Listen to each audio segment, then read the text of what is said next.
The smell hit Marnie Calvert even before she got out of the car. The vents sucked it in from outside, a mix of alkaline dust and aviation fuel exhaust. A helicopter had just touched down close by. She'd watched it descend as she covered the last half-mile of the drive. She killed the engine and shoved open the door and stood up into the desert night.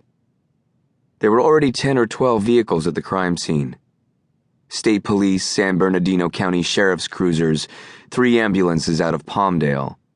Most of the units were idling, their flashers strobing and their headlights aimed inward on a focal point, a decrepit old trailer with a red Ford Fiesta parked in front of it, all by itself next to a gravel road in the middle of the Mojave. Outside the car, the kicked-up dust was thicker, but it was already drifting away into the scrublands. The desert was black and empty and baking hot. 4 a.m, early August. "Agent Calvert?" A sheriff's deputy came toward her, out of the glare of the scene. He was 50, give or take, a stocky guy just going soft. The nameplate above his badge read, Hiller. Marnie had spoken to him on the phone. She shut the door of her Crown Vic and crossed to him. Her shoes crunched on the hardpan. "The kids are right this way," Hiller said. The 4 girls were sitting on a metal bench the paramedics had set up beside one of the ambulances. Each looked dazed, certainly scared, but it was clear at a glance there was no immediate medical trauma. The EMTs were as relaxed as such people could be at a crime scene, crouching beside the girls and simply talking to them. No doubt they'd done some basic physical assessments, and the girls would still be taken to a hospital. But those were formalities. Marnie crossed the dirt yard and knelt down to eye level with the girl on the left end of the bench. The girl whose face had stared at her from her office bulletin board for 6 months, back when she'd disappeared. Even in the years since then, Marnie had revisited the case file often. "Leah?" Marnie said. The girl had been looking at her own hands in her lap. Now she lifted her gaze and met Marnie's eyes. She'd been 8 the last time Marnie, or anyone else outside this trailer, had seen her. She was 11 now. Her eyes looked older than that. A lot older. She nodded and said nothing. "Hi, Leah. My name's Marnie. I'm an FBI agent."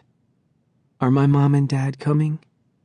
"They're going to be at the hospital when you get there, and that'll be soon. The police are going to drive you there." "I don't want to go to the hospital. I want to go home." Leah's voice cracked, but she kept her composure. She looked practiced at doing so. "Hey," Marnie said softly. "You're going to be home before you know it, and guess what? Pretzel's still there." At the mention of that name, a trace of happiness flickered through the girl's eyes. The emotion seemed to surprise her. Pretzel, a golden retriever, had been a 3-month-old puppy when Leah Swain disappeared in the summer of 2012. Marnie had seen the dog herself when she'd interviewed the parents back then. Half an hour ago, speaking to Mr. Swain on the phone, Marnie had heard the retriever barking like hell in the background, the wife calling its name and telling it to sit. Dogs were emotional antennas. It was hard to imagine the vibe it must be picking up in that house tonight. Leah blinked repeatedly. Her eyes were just noticeably moist now.